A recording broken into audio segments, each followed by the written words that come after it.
Kayak nyala. Wish. Assalamualaikum. Salam. Bukuku ketinggalan. Nah, masuk. Assalamualaikum warahmatullahi wabarakatuh. Waalaikumsalam warahmatullahi wabarakatuh.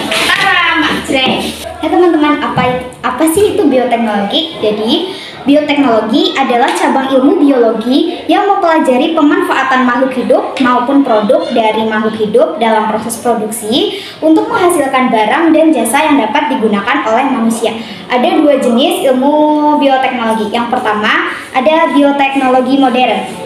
Nah, bioteknologi modern kita kenal dengan teknik yang melibatkan rekayasa genetika sehingga menghasilkan DNA rekombinan dan organisme transgenik yang dapat dimanfaatkan untuk menghasilkan produk yang diinginkan. Contoh produk bioteknologi modern itu ada bayi tabung, hormon, antibiotik, dan vaksin.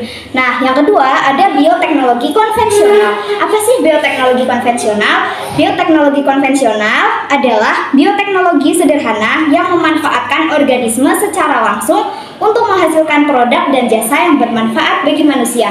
Nah teman-teman, kali ini di kelas kita akan belajar mengenai bioteknologi konvensional loh. Yuk langsung aja. Oh ya teman-teman, tunggu bentar. Sebelum kita masuk lebih dalam mengenai bioteknologi konvensional, aku ingin menjelaskan sebentar tentang fermentasi. Apa itu fermentasi?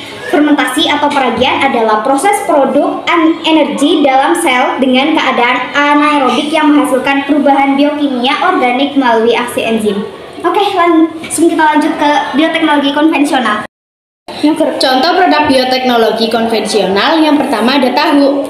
Proses pembuatan tahu terdiri atas beberapa tahapan, yaitu perendaman, penggilingan, pemasakan, penyaringan, penggumpalan, pencetakan atau pengerasan, dan pemotongan.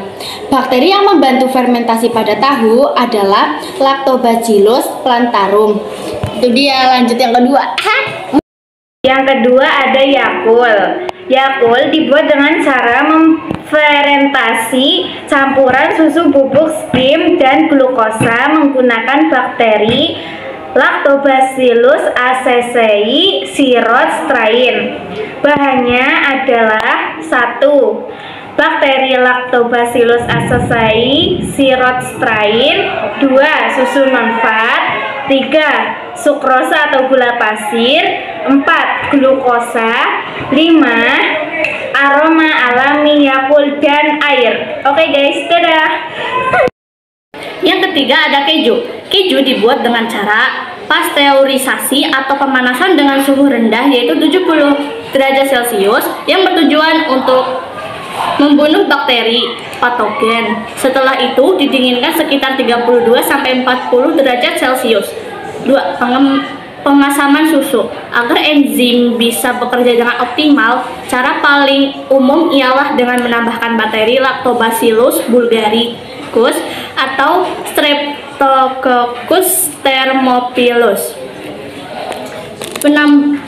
Penambahan enzim Rennet atau bertujuan untuk memisahkan whey dari curd.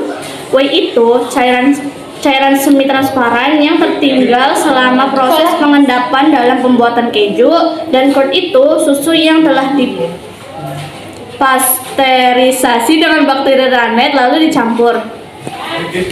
Pematangan keju.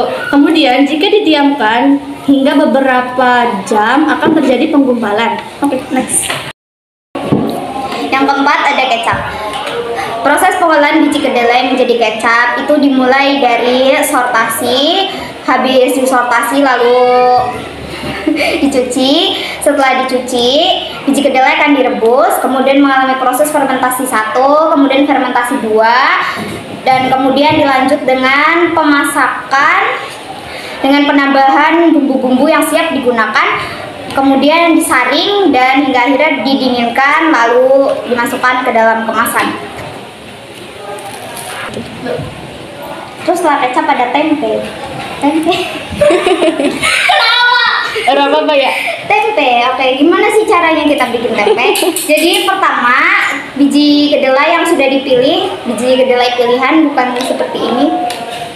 itu pertama-tama dipilih. Setelah itu biji kedelainya dicuci hingga kulit kedelainya itu mengelupas, pokoknya tersuci bersih lah ya.